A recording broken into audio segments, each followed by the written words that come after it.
그럼 이어서 두 번째 기조연설 시작하겠습니다. 이번 시간에도 질의응답을 진행할 예정이니까요. 강연이 진행되는 동안 혹시 궁금한 사항이 있으시다면 질의응답 시스템을 이용해서 자유롭게 질문을 올려주시기 바랍니다.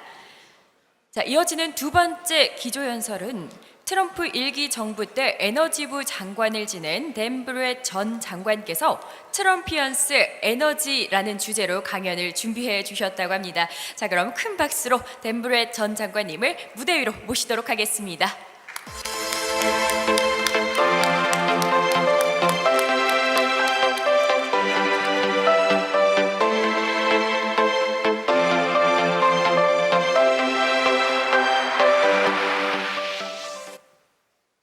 Thank you, Brian. Thank you for that wonderful introduction. It is absolutely a privilege for me to join you here in Seoul, a city that's emerged not just from the shadows of war, but into the bright light of global leadership. In this city, you'll find a fusion of memory and momentum, a remembrance of what was sacrificed, and a relentless drive, as your president said, toward what can be achieved.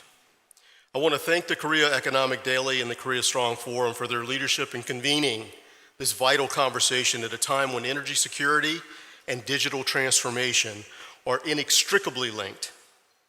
We gather here today not just to reflect, but to act, to chart a course for a future that's powered by innovation, secured by cooperation, and governed by a shared responsibility, anchored in public-private alignment and policy forethought.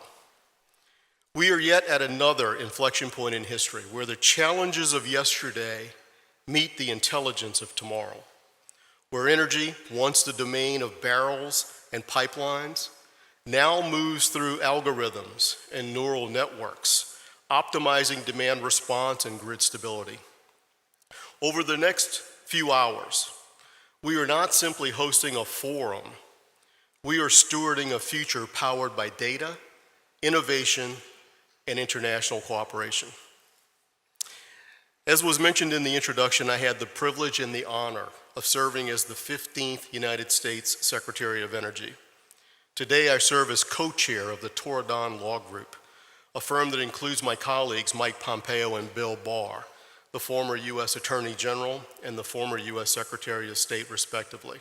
And I come to you not just as a former energy company CEO or as a policymaker, but as someone with a personal connection to the alliance that brings us together through family history, shared sacrifice, and mutual ambition. More than 70 years ago, my relative, Army First Lieutenant Nielsen Bruyette, gave his life in the Korean War, what Koreans know as the 625. He served in an artillery unit stationed not very far from where we are today. He fought alongside Korean soldiers, shoulder to shoulder, with neither a shared language nor background, yet bound by a single commitment to defend freedom, enshrining the very values that underpin our alliance. His story is not just a family memory, it's a thread in the fabric of this alliance. To return here, to witness what Korea has built in the decades since, advanced infrastructure, diversified energy sources, growing global influence, is to understand the true depth of our partnership. And it is more than a diplomatic construct. It is a living bond, forged in sacrifice, sustained through trust, and strengthened by vision. And as we now enter a new frontier, shaped not by the battlefields of the 1950s, but by today's breakthroughs in technology, data integration, and decarbonization, let's remember that what began in shared sacrifice must now evolve into shared stewardship, ensuring that our innovations preserve peace as well as prosperity. The theme of my short talk today, from molecules to machines, speaks to the world of transformation that is currently underway. It's a transformation in how we produce energy, from fossil extraction to advanced renewables and nuclear, and how we consume it with Internet of Things, IoT managed grids, and demand-side platforms, how we store it with batteries, hydrogen, and frameworks that integrate across sectors, and how we align it with the digital revolution, deploying AI, edge compute, and infrastructure automation. Vaclav Smil once said, "Energy is the only universal currency." Today, that currency is being exchanged not only in barrels, but in bits. Each kilowatt hour is tagged, measured, and traded in real-time telemetry and through carbon tracking across global markets. We are transitioning from a world built on the combustion engine to one that's powered by algorithms and predictive analytics. From fossil molecules buried in the earth to machines that learn, calculate, and adapt, modulating power supply in sync with demand, weather, and network conditions. This journey is not linear. It is multidimensional, spanning engineering, policy, and finance. And it is precisely here, between energy and intelligence, where the future of national power, industrial capacity, and strategic autonomy will be defined by who leads in decarbonization, data, and deployment.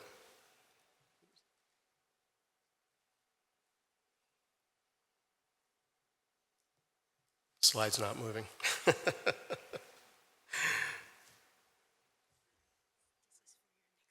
Okay. Oh, there it is.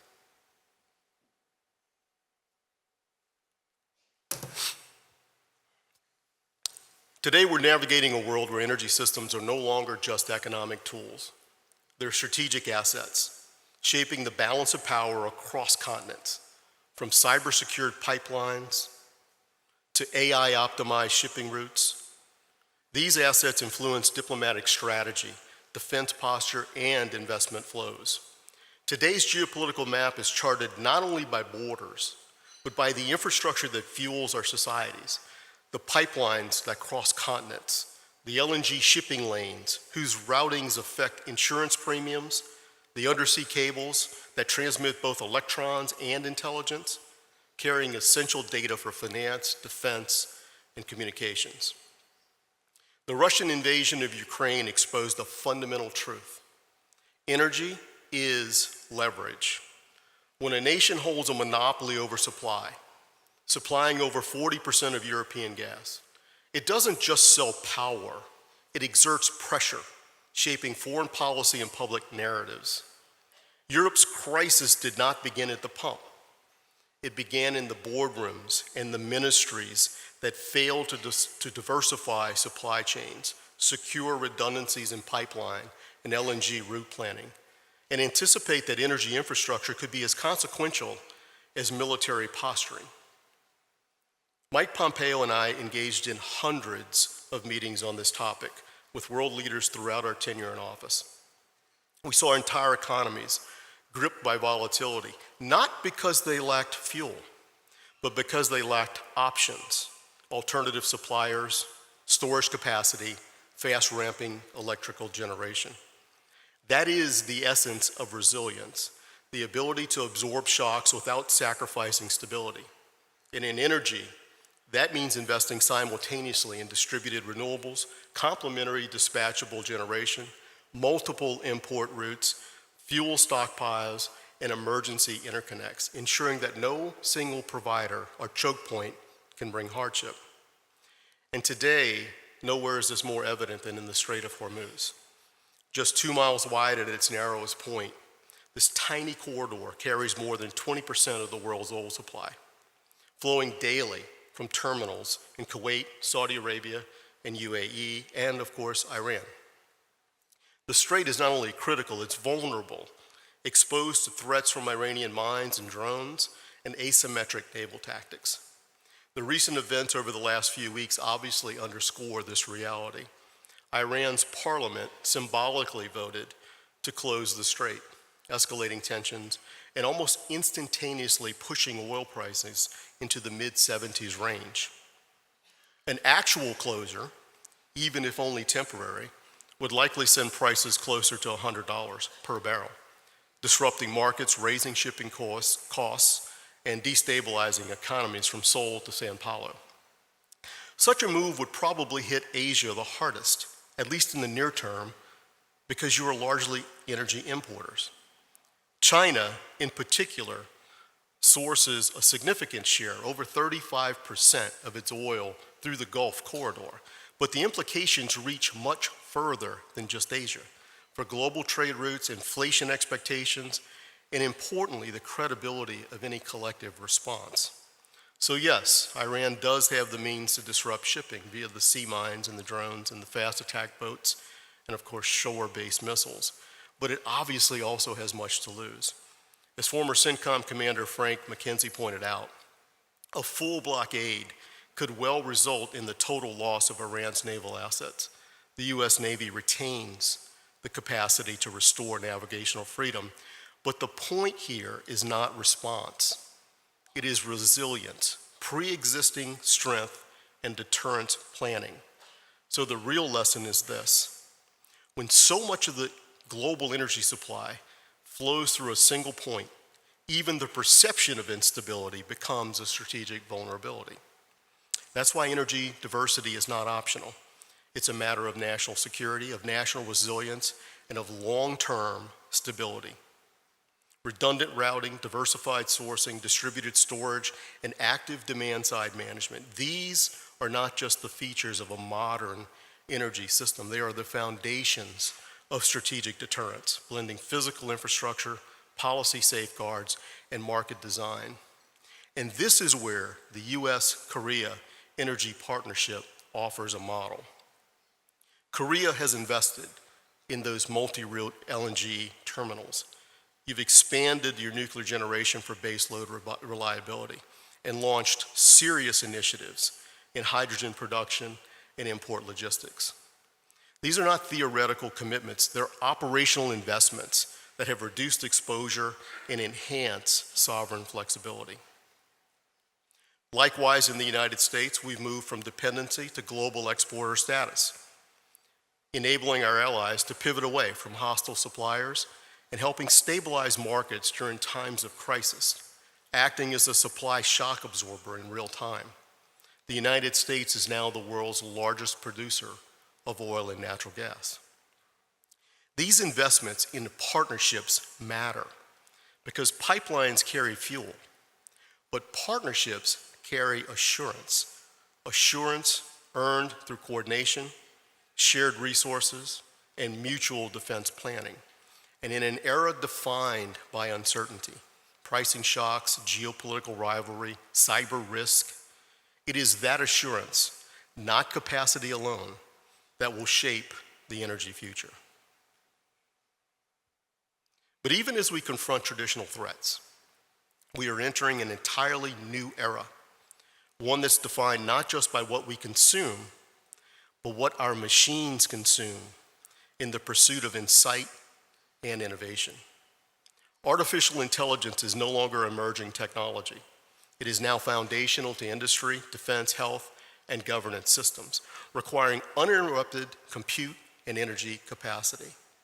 To put it plainly, the smarter our systems become, the more power they require, not only in total usage, but in terms of sustained baseload, of peak capacity, and redundant fail-safes.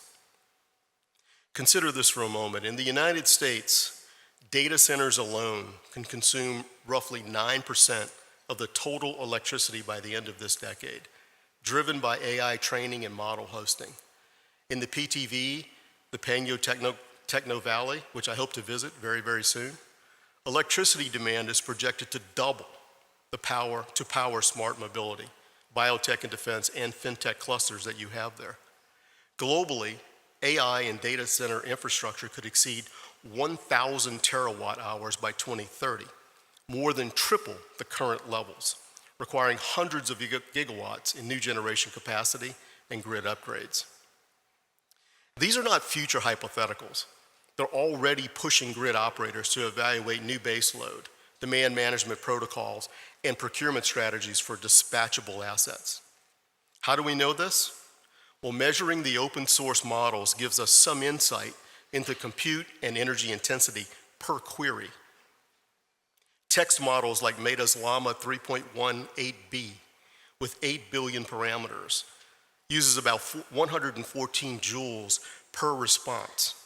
That's roughly the energy to run a microwave oven for 2 seconds. The larger Llama 3.1405b with 50 times more parameters consumes roughly 6,700 joules per output. That's like riding an electric bike 400 feet or running a microwave oven for 8 seconds. Large generation models like the Stable Diffusion require 2,200 joules per high quality image. Video generation demands even more. One 5-second video uses 3.4 million joules, equivalent to powering a microwave for over an hour. As these models grow in parameter count and frequency of use, so too their demand for 24/7 base load power, power that cannot rely solely on intermittent renewables or isolated generators. And that's why this is more than a conversation about servers. It's about energy architecture, grid resilience, and readiness, ensuring compute-intensive processes are supported by reliable and resilient energy frameworks. In the United States, because of a nearly myopic focus on climate policies that incentivized intermittent renewable power over baseload power, we are currently projected to be short approximately 30 gigawatts of electric power by 2030. To put that in scale, New York City uses on average about 6 gigawatts per day. So we're about 5 New York City-sized grids short of electricity in the United States.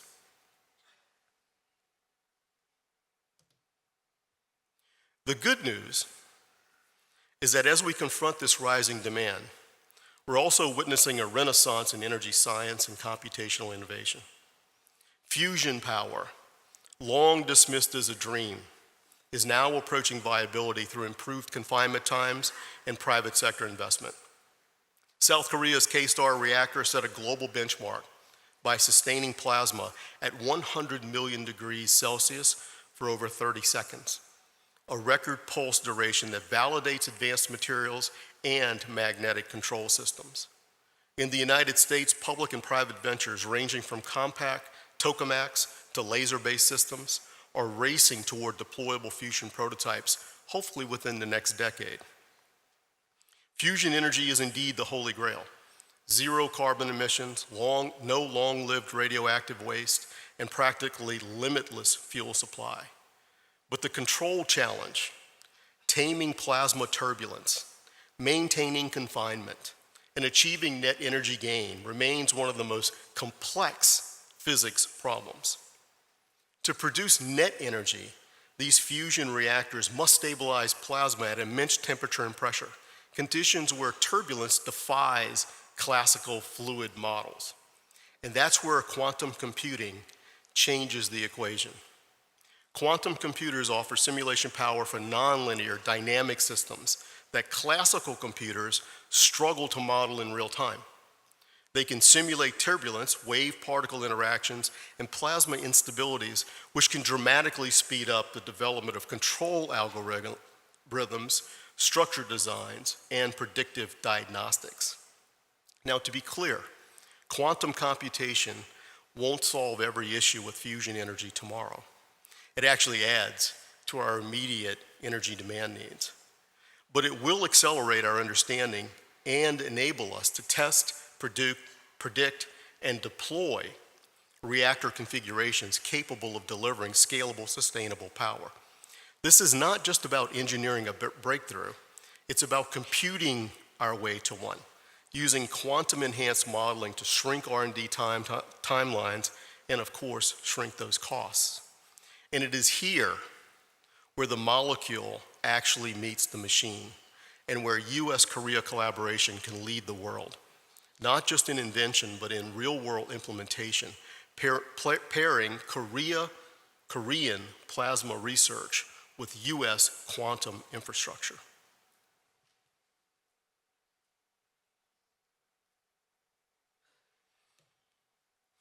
During my time as the U.S. Secretary of Energy, we embraced energy leadership. You in Korea have probably heard it referred to as, quote, energy dominance, or drill, baby, drill. This does not mean unilateral control, but rather strategic confidence, which is backed by infrastructure resilience, market openness, and diplomatic alignment. We expanded LNG exports, we lifted regulatory burdens, and we helped allies around the world reduce dependency on coercive suppliers, a combination of market tools and diplomatic influence that elevated global energy security.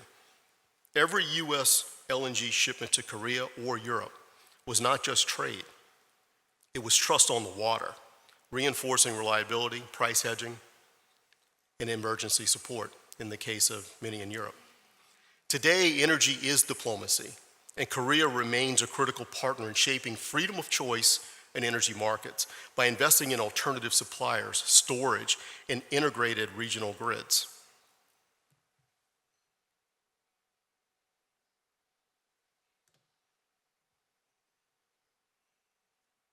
The next generation of fission nuclear reactors, not fusion, are modular, scalable, and resilient, and they require high-assay, low-enriched fuel, what we refer to as HALO fuel, to operate at higher burn rates, support micro-reactor designs, and fulfill non-proliferation standards. Today, the dominant HALO supplier is Russia, a strategic vulnerability that compromises energy sovereignty. In the U.S., companies like Centrus, TerraPower, and Oklo are working on domestic HALO production. But this supply chain must be shared, and Korea's KHNP is an ideal partner, combining reactor experience with regulatory capacity. This is not just about electricity or power, it's about sovereignty, ensuring secure, reliable supply chains for critical nuclear fuel that underpin national security and energy independence. And Korea's role, your role, extends beyond nuclear supply chains. You build over 70% of the world's LNG carriers. They're becoming hydrogen ready, ice class, and they're being built for contested waters. And they're moving more than just molecules. They're delivering strategic credibility and geopolitical stability. Korea is also advancing the refinement of rare earth materials and minerals. Companies like Korea Zinc and POSCO are diversifying strategic processing, facilitating trilateral partnerships with Australia and the United States, strengthening the resilience in electric vehicle batteries, defense systems, and electronics manufacturing.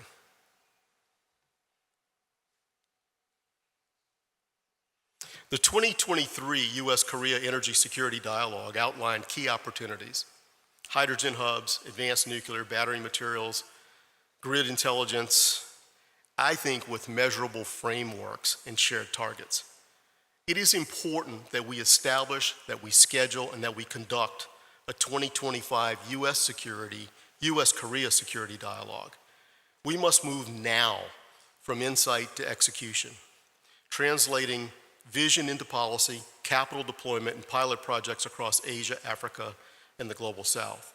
And this means aligning our engineering standards, streamlining finance through perhaps blended public-private models, co-developing small modular reactors, and deploying integrated energy systems.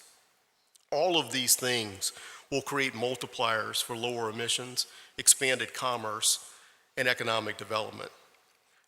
Because leadership is not only about what we build at home, however, it is also about what we're trusted to share abroad, building energy pathways that reinforce resilience and deepen the alliances that I spoke to earlier. Let me leave you with this. The generation that's born today will grow up in a world of unprecedented promise and perhaps unprecedented peril, where AI and fusion and strategic rivalry define their operational environment. Emergent economies like Africa, Southeast Asia, Latin America are embarking on infrastructure expansions. They will choose between paths of dependence or partnership. Korea and the United States can set a new paradigm, a strategic alignment unlike any before, a convergence of public policy, private sector capability, and corporate leadership. The narrative that we write will shape not only our national energy infrastructure, but the global systems that define competition, cooperation, and resilience. In doing so, we can affirm that energy infrastructure is not only an asset, it's an inheritance. The choices we make now become the baseline for competition, economic, technological, strategic, for future generations. So my ask of you today is clear. Let's move deliberately, let's build responsibly, and let's lead collaboratively. Because in the end, the most valuable energy that we possess is the will to lead wisely. Thank you, and I look forward to your conversations. Thank you.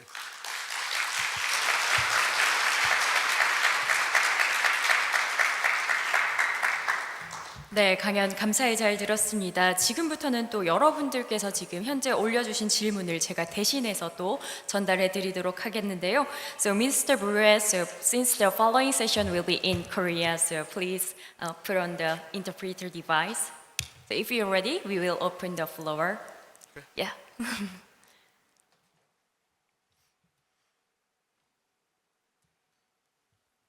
자, 그럼 질문 드리도록 하겠습니다. 네, 첫 번째 질문입니다. 한국 새 정부는 풍력 등 재생 에너지를 중요시하고 있습니다. 이런 방향이 바람직합니까? 라는 질문에 대한 답변 부탁드리겠습니다. I think it's very important that we continue to develop renewable power, but at the same time, we need to be mindful that this power source is not available to us 24 hours a day, 7 days a week. It's very important that in conjunction with and in the development of renewable power, that we think about things like the newer battery technologies so that we can still provide the electrons that are needed for the artificial intelligence and the data centers that I just mentioned all of the time. No one wants a break and no one wants an interruption to their electrical power for these critical assets. So as I think about renewable power, it's important that we continue to develop it, but let's not forget about that baseload power that is currently required under today's technology to keep it running 24/7. 네, 계속해서 또 질문 드리도록 하겠습니다. 다음 질문 올려주시면 바로 드리겠습니다. DOE는 산하에 많은 핵 물리 연구소를 두고 있는데 각 연구소들이 어떻게 차별화가 되나요? 한국 연구소들이 벤치마킹할 부분을 알려주세요. 라고 질문이 올라왔습니다. The United States Department of Energy has 17 national research laboratories, and their missions often overlap. And we use the respective abilities of each to help accomplish very large missions. There are 3 of the 17 national laboratories that are dedicated primarily to national defense.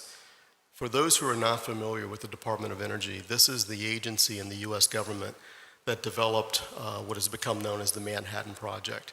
It manufactures the nuclear weapons that the United States has deployed in its military. 3 of those labs are dedicated to that mission. And although they provide scientific research and availability for other matters, that is their primary mission. The rest of the laboratories are somewhat defined by their computing abilities. So we have places like Oak Ridge National Laboratory, which is a bit of a hybrid. It is a national laboratory that is part and parcel to the weapons program, but it also owns 2 of the fastest supercomputers in the world. And we use those computers to utilize or to help us with our understanding of things like climate change, of things like the quantum physics that I just mentioned earlier in the conversation. That is where we do that work. There are 2 other specialized labs. One is in the Pacific Northwest, which is in Washington State, that is dedicated almost primarily to battery research. So they focus a lot of their time looking at things like solid state technologies, moving away from, to the extent that we can, materials like lithium, moving away from lithium-ion batteries into solid state technologies. And then there is the Renewable Energy Laboratory System in Colorado.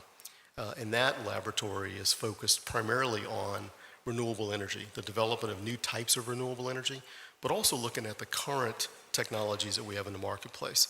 Things like windmills. How do we make the blade of a windmill even more efficient than it is today? And it's, I think, the work that's done in that particular scientific laboratory that has advanced the use of renewable power and renewable energy around the world to levels that we couldn't have imagined just 1 or 2 decades ago. It is what has allowed the windmill, for instance, to become as large as it is. It's very, very large today. So that science is being done in that laboratory. 네, 답변 감사합니다. 계속해서 질문 또 드리도록 하겠습니다. 다음 질문 올려주세요.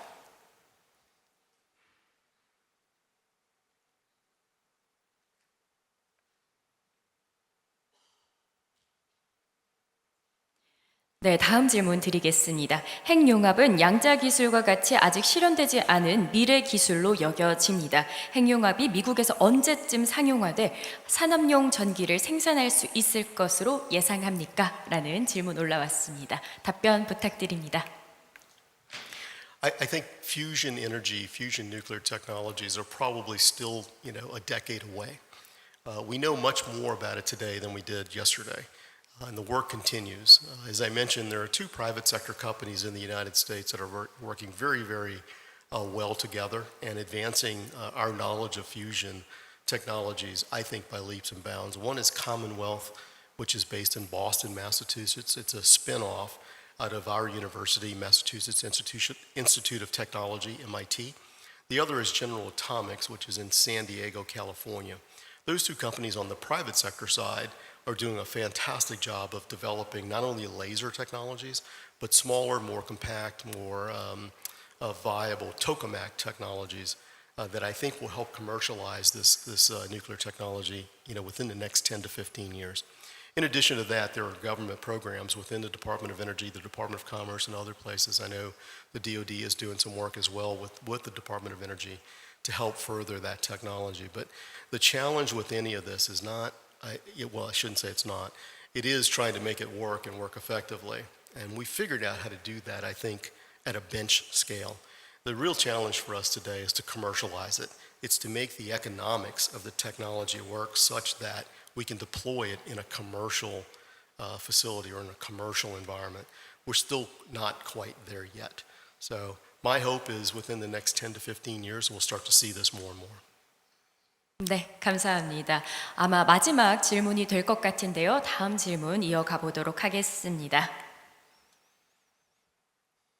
질문 올려주시면 바로 드리도록 하겠습니다.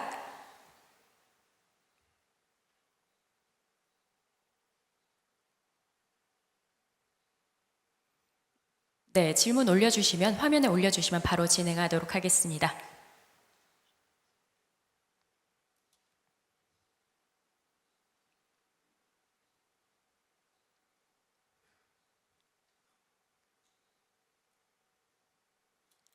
네, 마지막 질문입니다. 브루에트 장관님의 의견과 반대로 한국 새 정부는 재생에너지를 기저전력으로 하고 원전을 보조로 하겠다고 하는데요. 이것은 바람직하다고 생각하시나요? Do I think the approach is advisable? Yes, I do. I think any form of baseload power that can be complementary to renewable power is good. I don't think that we should look away from nuclear technology. I know that there are concerns around safety and non-proliferation issues, but again, as we develop new fuels, as we develop this high-assay, low-enriched uranium that is both accident tolerant, meaning that if, for instance, a reactor loses its cooling, you don't have a radioactive release. These new fuels are very, very safe in that regard. They're also non-proliferant, which means you can't take the material and make a warhead out of it, which is the fear of many, many countries and the fear of the public in many parts of the world. If we can continue to develop those technologies, then I can foresee a day where nuclear is a perfect backup for renewable power. It's always available, it's on all the time, it's very, very efficient, and it's carbon-free. So we're not adding to our environmental challenges around the world. Now, that being said, you can also ask the question or think about a world in which we provide all of the electricity through nuclear power. And there's no longer a need for renewable or no longer a need for wind and solar power. So you can go either way with the question or either way with the technology. And I think it's very important that in this intervening time, this transitional period that the world is in, that we continue to develop and deploy all of these forms of energy. One of the previous speakers mentioned, the challenges around AI. and the nature of our adversaries today, and I'm speaking specifically about places like Iran and China. We have to win these races. As democracies around the world, it is very important that we use all forms of energy to win this AI race. It is important for us, not only our national defense, but the very future of our economies, and I dare say perhaps even our democracies. So these are challenges of our times. I appreciate the work that is being done here in Korea.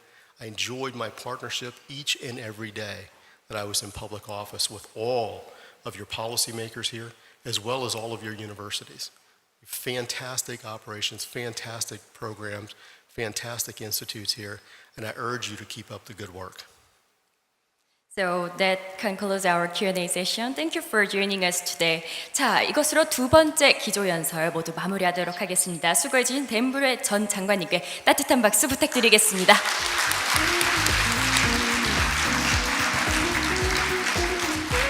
자, 여러분 어떠셨을까요? 세 분의 또 연설의 내용을 듣다 보니까요, 본 포럼의 주제가 의미가 더욱더 명확하게 와닿는 것 같습니다. 우주와 방위산업 그리고 에너지라고 하는 이 두 축이 단순한 기술 영역을 넘어 국가 전략과 글로벌 패권 경쟁의 중심에 있다는 점을 확인할 수 있는 뜻깊은 시간이었는데요. 다시 한번 기조연설을 맡아주신 세 분께 감사의 말씀 전하면서 다음 순서 이어가 보도록 하겠습니다.